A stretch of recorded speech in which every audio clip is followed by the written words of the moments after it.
Hey YouTube, it's Let's Talk About Yu-Gi-Oh! And today I want to do a discussion video on why you should be playing more than 40 cards in a Yang Zinc deck. So, in this specific version of Yang Zinc, I play 50 cards. And a lot of people are going to be like, "What? You're playing more than 40? That's against everything that I've ever learned. You're not going to be drawing the cards you need at the right time." And I'm going to talk about why that's okay. So the reason why that's okay is because in a normal deck you can only play 3 of a card. When you can only play 3 of a card, you want to be playing as little of cards in your deck as possible, just because your chances of drawing that card that you need increase if you're playing more than 40 cards.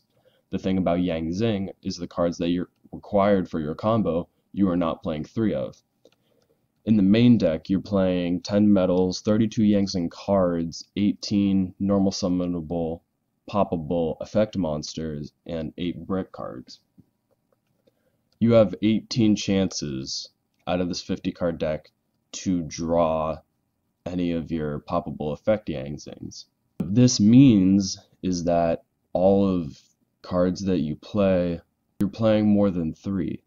So, by upping the amount of Yang Zinc monsters, by upping the amount of Yang Zinc cards, and by upping the amount of metal foes, you can keep your ratios relatively the same as far as how much you can draw a nuts hand while playing more brick cards. So, the reason why you want to play more brick cards is because you want to have resources for your metal foes, and you want to play other one-ofs that give you options later in the game.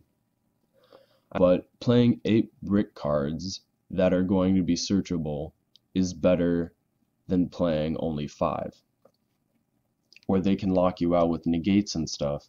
It's going to be a little bit harder to get out of Baxia, to shuffle your fusions back into your deck to get more metal foe cards. So being able to play 5 cards basically means that you're playing 5 instructions in the deck, assuming that you aren't able to shuffle in Metal Foe Fusion to draw a card. What this means is that while we can still keep the same Metal Foe ratio and the same Yang Zinc to Metal Foe ratio, you're ultimately able to have more resources than you would if you were playing a 40 card deck. So you still have the same chance to draw nuts, but you have a higher chance of winning just because you have more Metal Foe effects. So, moving on from why it's better to play 50 cards than 40 cards, I want to talk about what I dropped and why. So the cards I dropped in this build are Soul Charge and Storm.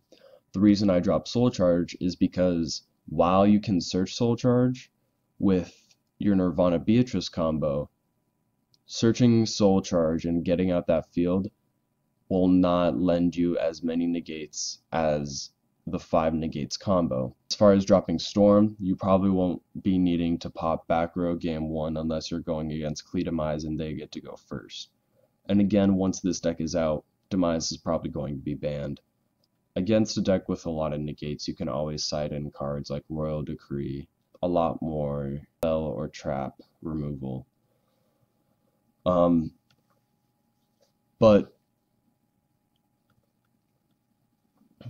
yeah, just you want to side those cards in and not play them in the main deck, just because the main deck's purpose game 1 is to get out combo as much as it can. And because you're playing more than 50 cards, playing Storm is not going to be as effective, because while if you get to go second, it can be an okay card, it also breaks your hand. Moving on to the cards that I added. As far as the Invasion of Venom deck, I added Zephyr Divine Strike, I added, and I also added a Yang Zinc Path, as well as a Vance Ritual Art. So the reason I added the Yang Zinc Path is because it's a Yang Zinc card. But having these cards in your hand is going to be better than having another Zefraxi or a Taotai or something like that, just because they're still discardable, but with Zefraxi and Taotai, they don't have purposes other than being discarded or being summoned to make a Chow Fang. So if you draw these in hand, it's going to be worse than drawing either one of these in hand.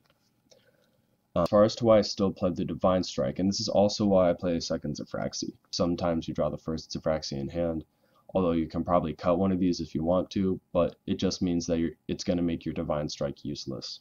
So when I like to make Denglong, I like to make it with a Sophraxy, because when Denglong searches 9 branches, Zephyr Inu, when it's Pendulum Summon, is going to be searching the Divine Strike. What Zephyraxy in the extra deck means is that your Divine Strike essentially becomes free. While in like a 5 negate combo, you're going to be using a Yang Zinc path, which by the way, I'm going to start working on a new 5 negate combo, because while I like playing Felgrand, I don't like the idea of having to search a Yang Zinc path.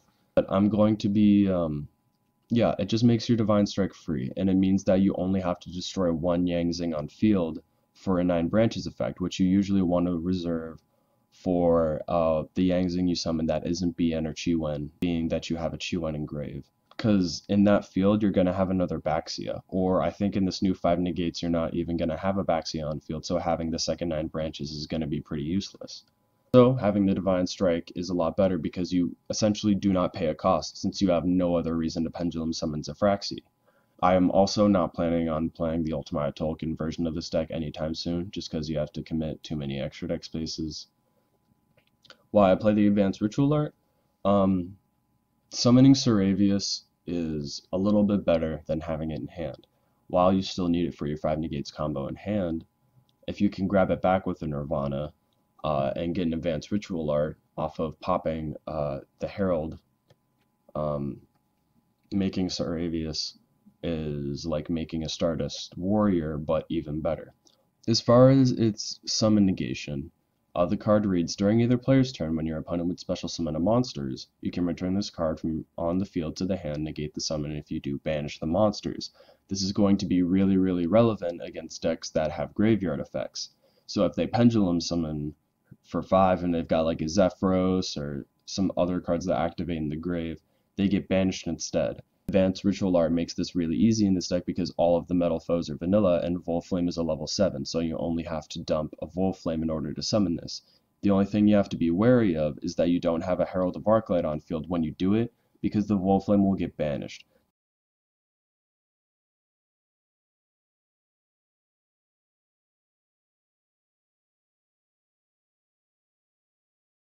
Also, there is one last thing I wanted to talk about, and that's why I do not play Card of Demise.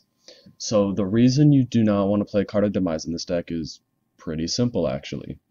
In a deck where you need to be searching one-ofs in order to complete your combos and cards that you don't play a lot of, i.e. Saravius, Advanced Ritual Art, Zephyr Divine Strike, and some of your lower count Yang Zings, you do not want to have any chance at all of banishing those cards.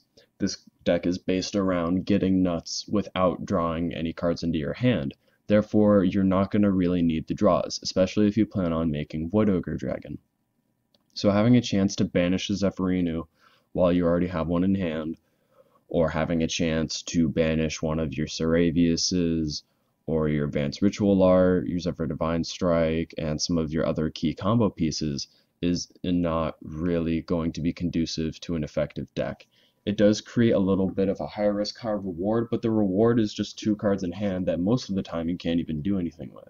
Pot of Desires only really comes into play when you do not draw nuts hands, and with an over 50% rate of drawing nuts in this deck, I don't think it's going to be that much of an issue for you. So, let me know what you think. If you have cards that you think would be good in this deck, go ahead and post them in the comments below. If there are cards that you would likely want to cut, go ahead and post that too. If you enjoyed this video, please leave a like, and thanks for watching.